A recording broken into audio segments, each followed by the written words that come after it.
দাদি নানিদের পুরানো দিনের খাবার নিয়ে চলে আসলাম। আমি উপমা ইসলাম, উপমাস লাইফস্টাইল থেকে। সবাইকে জানাই আসসালামু আলাইকুম, আমার পেজে স্বাগতম।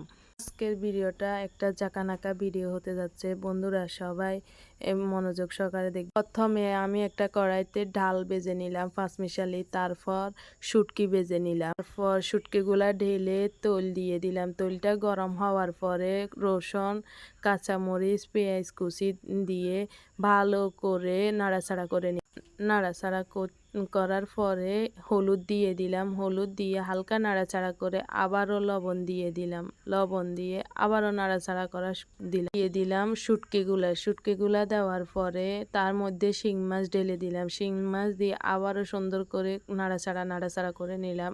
এরপর দিয়ে দিলাম মরিচ বাটা দেওয়ার পরে সুন্দর করে নাড়াচাড়া করে কষিয়ে নিলাম। আনার পর তার মধ্যে ঢেলে দিলাম ভাজা পাঁচমিশালি ডালগুলো দিয়ে আবারও নাড়াচাড়া করে কষিয়ে নিলাম। তারপর ঢেলে দিলাম পানি দিয়ে সুন্দর করে ঢাকনা দিয়ে ঢেকে দিলাম।